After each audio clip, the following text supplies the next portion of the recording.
உங்ககிட்ட ஒரு முக்கியமான விஷயம் பேசணும் அப்படின்னு நினச்சிக்கிட்டே இருந்தேன். இடையில மழை அது இதுன்னு வந்தனால பேசவே முடியல.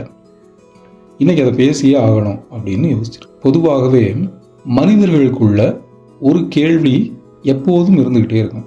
அது என்னன்னா, நான் யார் அப்படிங்கிற கேள்வி. நான் யார்? இந்த கேள்வி எல்லாருக்குள்ளேயும் இருக்கும். ஆனால் இந்த கேள்விக்கு ஒவ்வொருவருக்கும் அவங்க அறிவு, அனுபவம் இதற்கு ஏற்ப விடை கிடைக்கும்.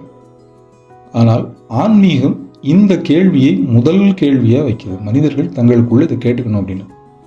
பெரிய ஞானிகள், ஆதிசங்கரர் மாதிரியான பெரிய ஞானிகள் தொடங்கி எல்லா தத்துவ அறிஞர்களும் எல்லா மத ஆன்மீக பெரியவர்களும் இந்த கேள்விக்கு விடை காண முயன்றிருக்கிறாங்க.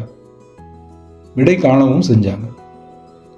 நான் யார் அப்படிங்கிற இந்த கேள்விக்கு விடை கண்டு கொண்டால் வாழ்வது எளிதாகும் அப்படிங்கிறது ஆன்மீகத்தில் இருக்கக்கூடிய ஒரு அசைக்க முடியாத உண்மை. சரி, நான் யாரு? இப்போ நான் சொன்னா இந்த பேசிக்கிட்டு இருக்க இந்த குரலா, இல்லை இந்த பேச்சு வரக்கூடிய எழும்பக்கூடிய இந்த உடலா, இல்லை இந்த பேசுவதை கண்ட்ரோல் பண்ணி பேசுவதற்கான உத்தரவை கொடுக்குற மூளையா, இல்லை இதுக்கு உள்ள இருக்கிற மனமா? யார்? நான்னா யாரு? இந்த நான் யார் என்பதை அறிந்து கொண்டால் வாழ்வு தெளிவாகிரும் அப்படின்னு சொல்லிட்டு நம்முடைய இந்து மதமும் சொல்லுகிறோம். அப்ப நான் யாருன்னா எப்படி கண்டுபிடிக்கிறது? நான் யாருங்கிற இந்த கேள்விக்கு விடை எப்படி காண்பது அப்படின்னா, ரமண மகரிஷி ஒன்று சொல்லுகிறார். உன்னுடைய மனம் அடங்கினால் நான் யார் என்பதுங்கிற கேள்வியை கண்டறியலாம் அப்படிங்கிறார். அப்படியா? சரி, மனதை எப்படி அடக்கிறது? மனம் பிராணாயாமத்தில் அடங்கும், மனம் தெய்வ வழிபாட்டில் அடங்கும், மனம் தியானத்தில் அடங்கும். இப்படியெல்லாம் பல்வேறு வழிகளை அவர் சொல்லுகிறார். இந்த வழிகளில் மனதை அடக்கிட்டனா அதன் பிறகு நான் யாருங்கிற கேள்விகளை கண்டறியலாம் அப்படிங்கிறார் அவர், ரமண மகரிஷி. மனதை அடக்குவதற்கு அவர் என்ன சொல்றாரு? நீ உன் மனதை அடக்குவதற்கு ஒரு மூர்த்தி தியானத்துல வை.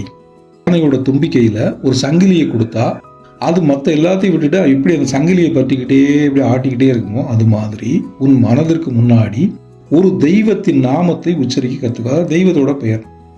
இப்போ சஷ்டி விரதம் வந்தது, அந்த 7 நாட்கள் முருகா முருகா முருகா முருகா முருகான்கிட்டே இருப்பாங்க. சிந்தனை வேற எங்கேயும் போகாது. அப்போ மனம் அடங்கிடும். இப்போ அடுத்து கார்த்திகை மாதம் வருது, ஐயப்பனுக்கு மாலை போடுவாங்க. இந்த நேரத்தில் ஐயப்பனை பற்றிய நினைப்பு மட்டுமே இருக்கும் அந்த பக்தர்கள் மத்தியில். அப்படி இருந்தால் மனம் வேற எங்கேயும் போகாது, மனம் அடங்கி நிற்கும். இப்படி மனதை ஒரு நாமத்தில், ஒரு பெயரில், ஒரு தெய்வத்தின் பெயரில் அடக்கிட்டீங்கன்னா மனம் அசையாமல் அதை பற்றி நிற்கும். அப்படி பற்றி நிற்கும் போது நீங்கள் நான் யாருங்கிறத விசாரிங்க, உங்களுக்குள்ள ஞானம் பிறக்கும் அப்படிங்கிறாரு ரமண மகரிஷி. சரி, அப்படிங்கிற நான் யாருங்கிறத எப்படி கண்டுபிடிக்கிறது? நான் யார் அப்படின்னா, இப்போ நம்ம பார்க்குற உடம்பு நான் இல்லை. ஏன்னா அந்த உடம்பு போன பிறகும் அந்த மனிதனை பற்றிய நினைப்புன்னு ஒன்று இருக்கிறது. உடம்புங்கிறது அழியக்கூடியது. நம்ம பார்க்குற அந்த முகம்ங்கிறது நானா அப்படின்னா இல்லை. உள்ளுக்குள்ள மனம் தான் நானா அப்படின்னா மனதும் நான் இல்லை.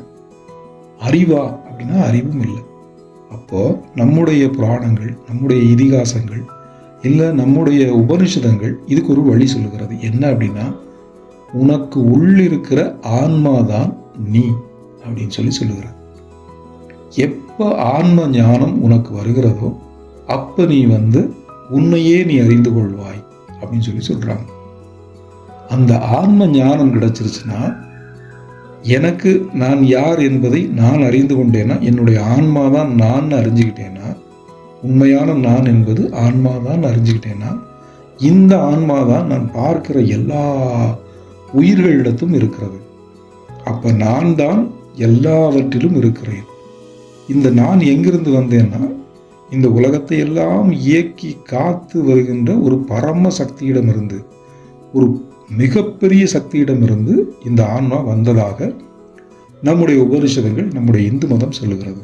அப்போ இறைவன் தன்னுடைய ஒரு அம்சத்தை இந்த உடம்புக்குள்ள அனுப்பி இருக்கிறான், வைத்திருக்கிறான். அந்த அம்சம் நீங்கினால் உடல் செயலிழந்து போகும், வாழ்க்கை முடிஞ்சு போகும். அப்போ அந்த நான்கிறதை அறிந்து கொண்டால் இந்த உடம்புக்குள்ள எவ்வளவு பெரிய சக்தியோட ஒரு துளி நமக்குள்ள இருக்குது. அப்போ இந்த உடம்பை எவ்வளவு புனிதமா பாதுகாக்கணும், இந்த உடம்பை எவ்வளவு புனிதமா கருதணும். ஊனுடம்பு ஆலயம் அப்படின்னு சொல்லுவார், அப்படின்னு சொல்லுவாங்களே நம்ம பெரியவர்கள். இந்த உடம்பு தான் ஆலயம். எதுக்கு ஆலயம்? ஆன்மாவுக்கான கோவில். அப்போ இந்த உடம்பை சுத்தமாக வச்சுருக்கணும். உடம்புக்குள்ள நல்ல எண்ணங்கள் மட்டுமே இருக்கணும். கெட்ட எண்ணங்கள் வரக்கூடாது. கோபம் வரக்கூடாது, குரோதம் வரக்கூடாது, காமம் வரக்கூடாது. இப்படி மலங்கள் எதுவும் இருக்கக்கூடாது. அதாவது மும்மலங்கள் அப்படின்னு சொல்லுவாங்க இல்லையா, அது எதுவும் இருக்கக்கூடாது. ஆசை இருக்கக்கூடாது, கோபம் குரோதம் இது எதுவும் இருக்கக்கூடாது, காமம் இருக்கக்கூடாது, அகங்காரம் இருக்கக்கூடாது. இப்போ சூரசம்ஹாரம் நடந்தது. அதில் 3 அரக்கர்களை 3 அசுரர்களை முருகன் வீழ்த்தியதாக காட்டுவாங்க.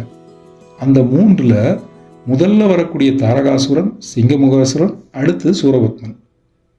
தாரகாசுரனை எதுவா குறிப்பாங்க? தாரகாசுரனை கண்மமலம் அப்படின்னு சொல்லுவாங்க. அவ ஆசையின் வெளிப்பாடு. அடுத்தது யாரு?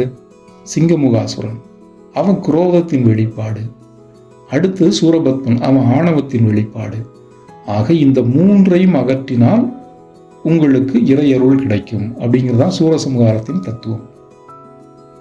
இந்த கிடைக்கணும் அப்படின்னா, இது எல்லாம் இறையருள் பூரணமாக கிடைக்கணும்னா நான் என்பதை உணர்ந்து கொள்ளுங்கள் அப்படின்னு நம்ம உபனிஷதங்கள் எல்லாம் சொல்லுகிறது.